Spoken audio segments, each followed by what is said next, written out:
우리나라의 저소득층과 자산 하위층 가구를 포함한 이른바 경제적 취약계층이 40%에 육박한다는 분석 결과가 나왔습니다. 중산층 확대를 위해서는 가구의 소득 증대뿐만 아니라 자산 형성을 위한 정책적 지원을 강화해야 한다는 지적입니다. 김정훈 김울식 경기연구원 연구위원과 이다겸 연구원은 21일 재정학 연구에 실린 소득 자산 기반 중산층 측정 및 계층 이동 결정 요인에 관한 연구 보고서에서 2008년 글로벌 금융위기 이후 소득 격차가 심화되고 가계소득 증가율이 경제 성장률을 밑돌면서 중산층 약화에 대한 우려가 커지고 있다고 밝혔습니다. 보고서는 중산층과 관련한 많은 연구가 진행돼 왔지만 주로 소득만을 분석 대상으로 삼는 한계가 있었다고 지적했습니다.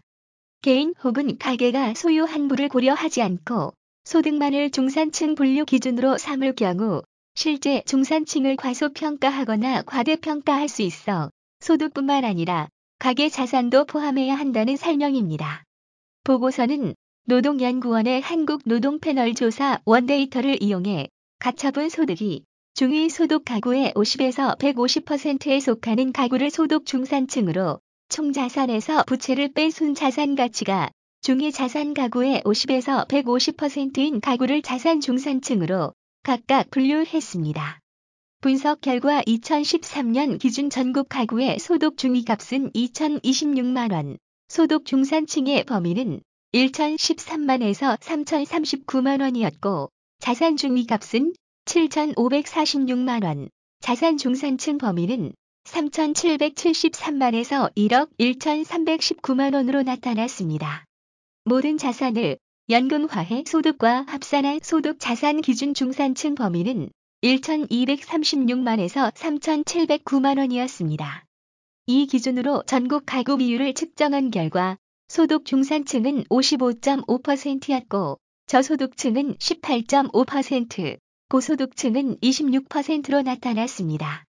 자산 중산층은 33.1%, 하위층은 31.6%, 상위층은 35.3%로 집계돼 소득 중산층 비율에 비해 자산 중산층 비율이 현저히 낮은 것으로 분석됐습니다.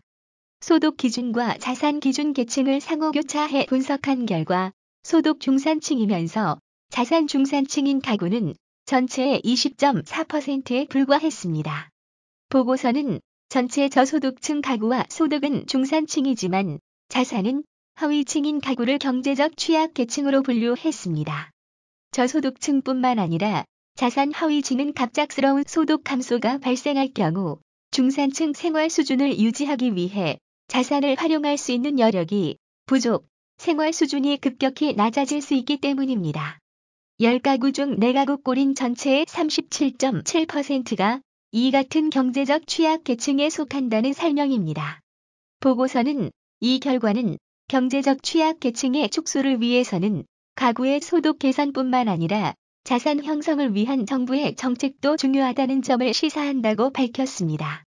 특히 보고서는 구체적으로 하위층에 속한 가계의 자산 형성 지원을 확대할 필요가 있다며 저소득자의 저축에 비례해 적립금을 매칭해주는 희망금 통장 사업 확대, 저소득층에 대한 수익 공유형 모기지 지원 확대 등을 고려해 볼만하다고 제시했습니다. 보고서는 이어 가구 소득을 높여 저축 여력을 확대하기 위해서는 가구 내 2차 소득자의 경제활동 참여를 적극 지원해야 한다면서 2차 소득자에 대한 한계세율 인하, 비경제활동 인구까지 포괄하는 고용 서비스 체계 구축 등을 추진해야 한다고 주장했습니다.